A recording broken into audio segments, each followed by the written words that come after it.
today is a good day. CPL dropped the final report, listening to the neighbors. We had neighborhood meetings. We reached out to the best we could throughout the whole county, because I made no bones about this. This is a county project, not a city of Albany project. And this has to be everyone's input, because though we want to stabilize the Pine Hill neighborhood, we want people from outside of Albany to come in, from Colony, Bethlehem, Burnox, Westerlo, Green Island, Watervliet, to come here and to want to walk around. Hopefully, we'll be announcing eventually, could be some shops coming here, could be brew pub. We're gonna have our senior center. We're gonna have the gyms open and running right now, and we're gonna have activities year round, and especially outside.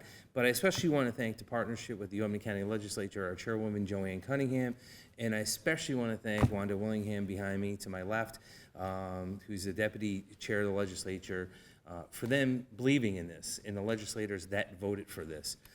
It was a hard decision. It was a decision I didn't make lightly. It's a decision I didn't want to make. But I said, if we're going to do this, and I know some of the neighbors here and people are mad, we got to move quick. There's a lot going on the federal level.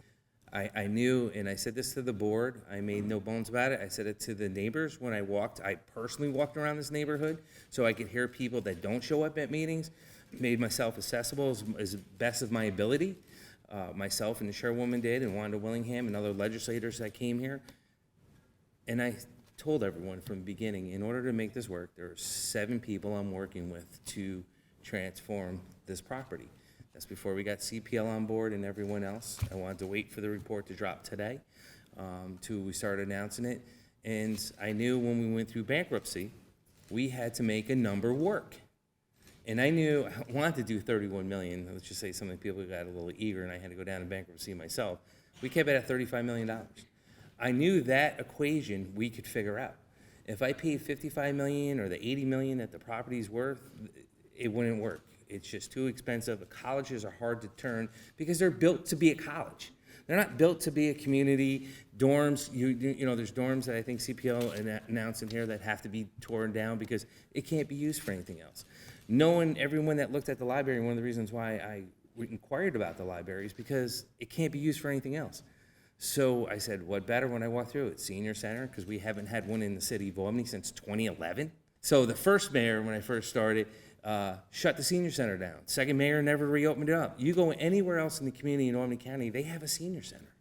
They have senior services working with the seniors. We knew that was a priority when we talked in the legislature with Wanda and Joanne and Dennis Feeney and everyone else. We're going to open up a senior center. So I'm like, what better way of using this building to the first floor of that? I couldn't announce I wanted to leave the third floor for the college students. They have a place to go study and get away if they want to, quiet time, because what do I do with three floors of library? That's what it's built for. So there's things we made in there saying, hey, look, we'll leave the third floor for you. First floor, we'll do this. We're going to have an interactive center, which will announce what we're going to be doing there.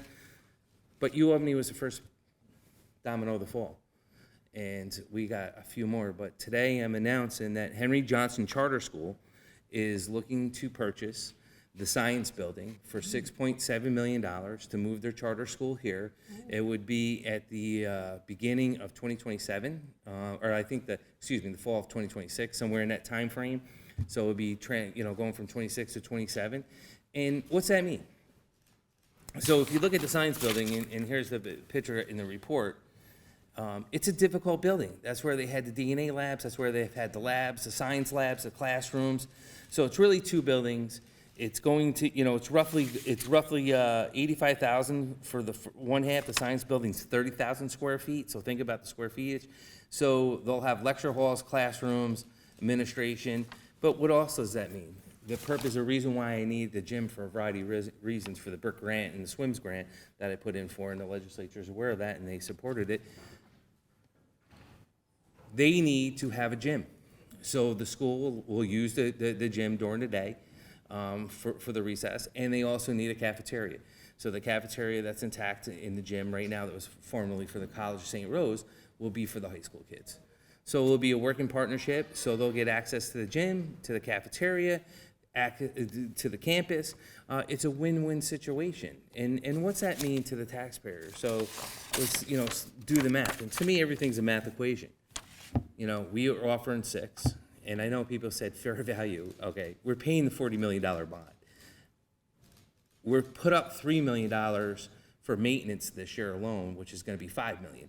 Take all that into the equation, the 3 boilers, which they didn't do anything with the infrastructure, and I know some of my comments when I mentioned this, and one of them said that was an insult that I said that they didn't do anything with the maintenance. They didn't. I'll stand firm on that. The 3 boilers right now on this campus are shot. I got people coming in today. We thought we'd get through the winter. We got emergency orders going in to fix them. Heating's down. Infrastructure's been down. That's what we're faced with right now. So the quicker I move to get people in these buildings and get things running again, it's less maintenance, believe it or not. And people are walking through the buildings, flushing toilets, using the sinks. Right now, all that's been shut off, and we're gonna have major problems. So 18 million so far, the 6.7 gives us $24.7 million. 10.3 left to pay off. And I will stand here and tell you that will be paid off by my speech February of next year when I talk about my state of the county, when we close the other ones that we'll be announcing shortly. Now, mind you, I just want to say this. It takes time to close. You're not going to close overnight. But that $35 million bond, we'll make our first payment in February. We'll be paid before literally we make our first payment.